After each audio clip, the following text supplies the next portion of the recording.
Kadang Anda menemukan seseorang yang mendadak jatuh disertai kejang dan mulut berbusa. Bisa jadi Anda menemui orang dengan epilepsi atau ayan. Orang dengan epilepsi atau OD sampai saat ini memang banyak diyakini masyarakat sebagai sebuah penyakit yang menakutkan. Sehingga tak jarang orang menghindar untuk bergaul atau berdekatan dengan seorang OD. Karena masyarakat awam menilai epilepsi adalah penyakit menular. Sebut saja seperti yang terjadi pada Hamid. Pemuda yang berusia 27 tahun ini telah mengidap epilepsi sejak usia kecil. Nah, pemirsa Ayu Diksha Plus, saat ini saya sudah bersama Mas Hamid. Mas Hamid adalah orang dengan epilepsi atau yang biasa kita kenal dengan ayan. Mas Hamid bisa cerita nggak sih mungkin awal mulanya seperti apa waktu ketika diketahui terkena epilepsi? Awalnya itu saya terkena epilepsi itu waktu umur 3 tahun. Waktu saya umur 3 tahun, awalnya saya sering terjatuh. Terakhir saya itu sering terjatuh itu waktu jatuh dari tangga. Saya periksa ke dokter bersama orang tua saya. Kondisi saya kata dokter baik-baik saja. Sekarang kan udah dewasa nih ya kan, mungkin ada perubahan kah? Istilahnya sakitnya berkurang atau bagaimana ketika lagi kambuh si ayannya? Pada saat saya melakukan aktivitas, waktu saya istirahat, saya kehilangan kesadaran, Mbak. Pada saat saya kehilangan kesadaran, pas saya sadar, kata sekitar saya itu, kondisi saya kejang-kejang, Mbak. Sakitnya itu juga mungkin sakitnya seperti apa sih? Mungkin di bagian tubuh mana yang paling dominan? Paling dominan itu kepala, tangan, sama kaki, Mbak. Tuh badan saya kaku semua. Kepala saya sakit banget, Mbak. Ini udah melakukan pengobatan lagi atau bagaimana sih? Dokter menyarankan saya itu harus minum obat secara rutin. Minum obat secara rutin itu nggak boleh sampai nggak minum obat ataupun telat, Mbak. Kalau saya telat apapun nggak sampai minum obat, kondisi saya kemungkinan bisa terjadi lagi, Mbak. Kejang-kejang, saya nggak boleh lelah ataupun capek.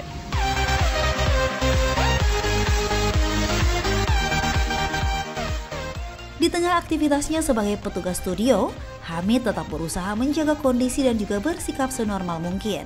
Meski terkadang gejala seperti kejang atau bingung dan juga bengong dialami Hamid. Kondisi ini juga yang membuat Hamid merasa rendah diri. Udah saya nggak enak sama teman-teman saya ya, Mbak ya. Lihat mereka, lihat kondisi saya itu punya penyakit kejang-kejang gitu, Mbak. Dan mereka prihatin kepada saya, memberi dukungan kepada saya. Harus tetap sabar, harus tetap semangat, Mbak.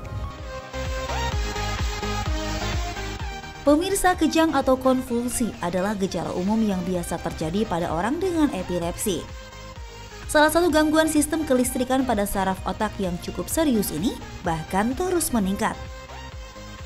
Jumlah penderita ayan di dunia saat ini terhitung sekitar 65 juta orang di dunia atau sekitar 1% dari jumlah populasi penduduk di dunia mengalami epilepsi.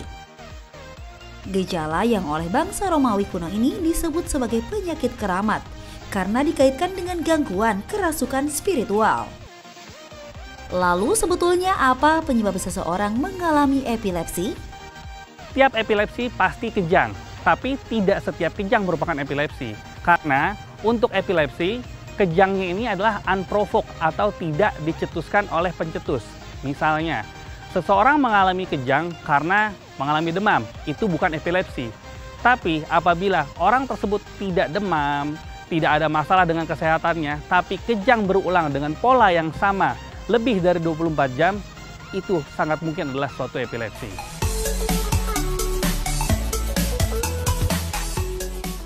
Serangan yang muncul tanpa adanya tanda apapun, biasanya datang secara berulang, sehingga membahayakan kondisi orang dengan epilepsi.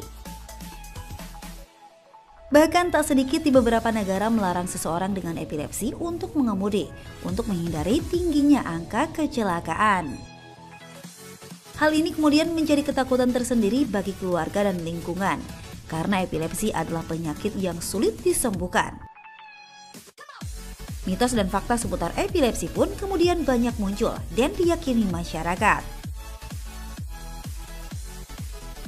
Pemirsa, melakukan olahraga di air atau kolam renang memang menjadi salah satu terapi yang cukup baik bagi pemulihan beberapa jenis penyakit. Lalu bagaimana untuk seorang dengan epilepsi?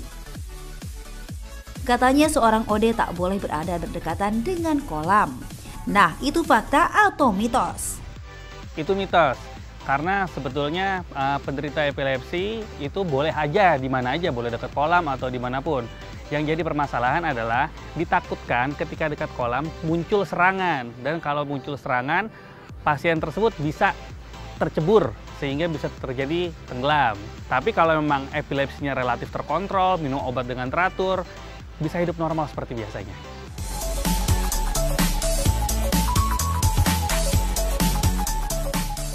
Menikah dan memiliki keturunan adalah impian setiap manusia. Namun bagi orang dengan epilepsi tampaknya hal tersebut hanyalah sebatas impian saja. Karena katanya seorang OD tak bisa menikah dan memiliki keturunan. Itu mitos juga, karena orang epilepsi, kembali lagi tadi saya bicarakan, dia bisa hidup normal apabila memang sudah diobati dengan benar, dengan tepat, minum obat teratur, hindari faktor pencetus, maka bisa hidup normal. Penderita epilepsi bisa menikah, bisa punya anak, bahkan mempunyai anak yang sehat dan sangat normal, sangat mungkin. Berada dalam lingkungan kerja dengan tingkat stres dan pekerjaan yang cukup banyak, selain membuat tubuh terasa capek, juga berpengaruh pada kerentanan psikologis seseorang. Nah, fakta atau mitos ya pemirsa, kalau seorang dengan epilepsi tak boleh mengalami kelelahan? Ini bisa saya anggap sebagai fakta, karena seseorang epilepsi yang mengalami kelelahan cenderung akan meningkatkan metabolismenya sehingga otak akan membutuhkan oksigen lebih besar. Nah, kebutuhan oksigen otak yang lebih besar ini dapat menyebabkan kejang. Jadi untuk pasien-pasien epilepsi ada baiknya untuk menghindari kelelahan, meskipun dapat melakukan aktivitas seperti biasa.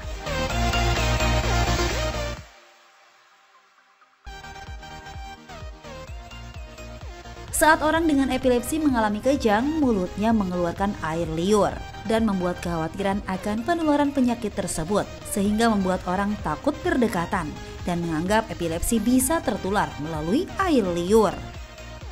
Ini jelas mitos, karena epilepsi sudah dipastikan adalah bukan penyakit menular, ya. Apalagi dia menular lewat liur, menular saja tidak.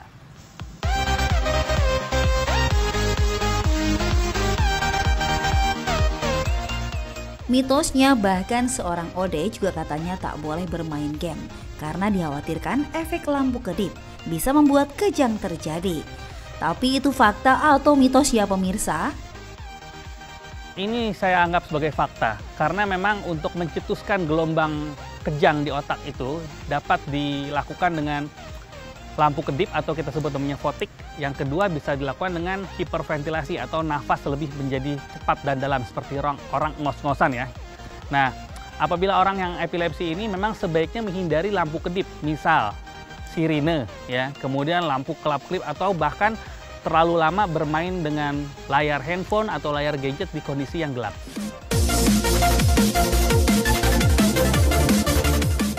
Berikut adalah tips apabila kita menemukan seseorang yang mengalami kejang atau epilepsi.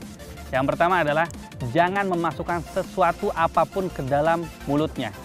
Karena apabila dimasukkan sesuatu ke dalam mulutnya, otomatis jalan nafas akan tersumbat, oksigen berkurang, bahkan bisa memperburuk kejangnya. Kalau selama ini kita beranggapan orang kejang takut tergigit lidahnya, kita masukkan sendok atau semacamnya, itu adalah salah. Yang betul adalah jangan. Kemudian yang kedua, beri ruang. Longgarkan pakaiannya, longgarkan jalan nafasnya, jangan beri minum, karena ada risiko tersedak.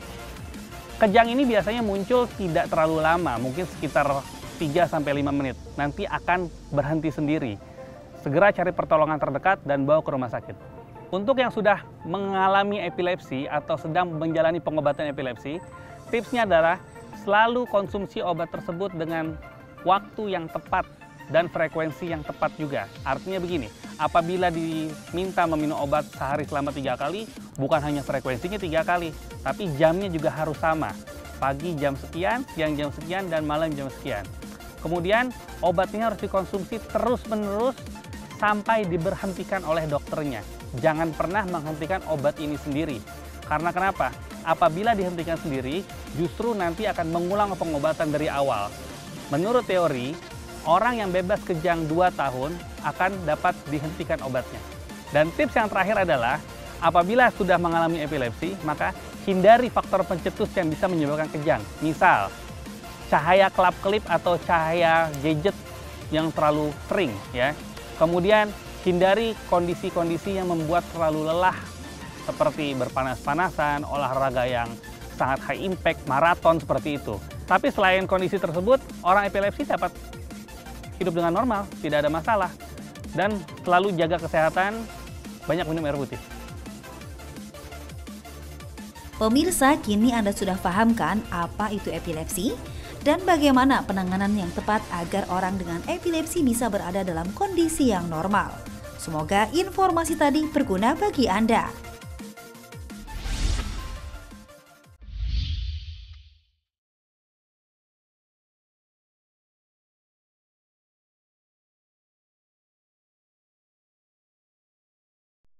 Pemirsa Ayo Hidup Sehat, ternyata tubuh manusia memiliki mekanisme sendiri untuk bisa memperbaiki sel organ secara mandiri.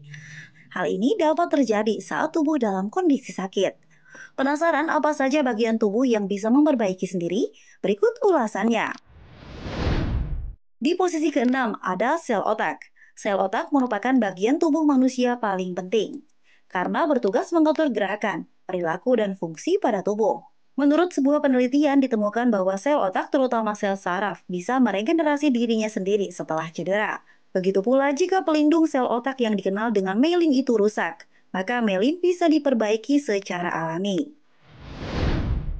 Di urutan ke-5 ada sel hati. Kemampuan hati untuk melakukan regenerasi merupakan sebuah proses yang sangat penting. Hal ini terjadi agar dapat pulih dari kerusakan yang ditimbulkan oleh proses detoksifikasi dan imunologis. Karena sel hati memiliki berbagai fungsi seperti menetralkan alkohol dan penyedia tenaga dalam bentuk zat gula.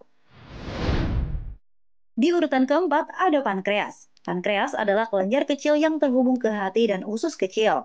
Pankreas memiliki fungsi untuk menghasilkan enzim yang menghancurkan kolesterol, protein, dan lemak dalam usus kecil.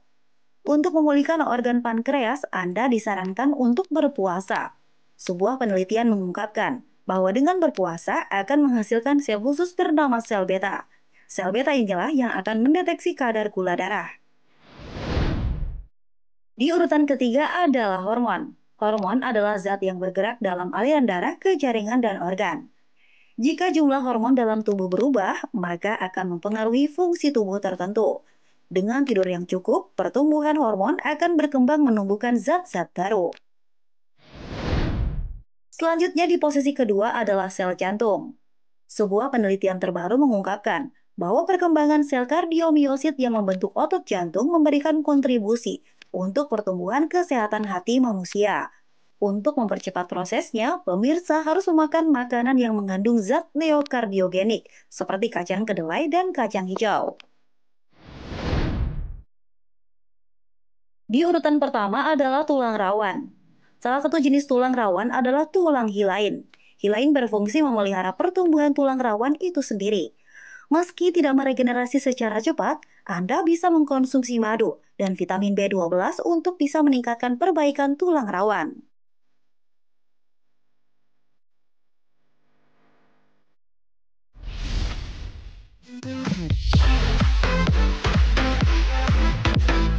Pemirsa, tak terasa hampir 60 menit kami menemani Anda dengan sejumlah informasi menarik seputar fakta dan mitos di dunia kesehatan. Ingat ya pemirsa, tak semua kabar yang beredar di masyarakat adalah fakta. Cari tahu kebenarannya hanya di Ayo Hidup Sehat Plus. Sampai jumpa di episode Ayo Hidup Sehat selanjutnya. Selamat berakhir pekan.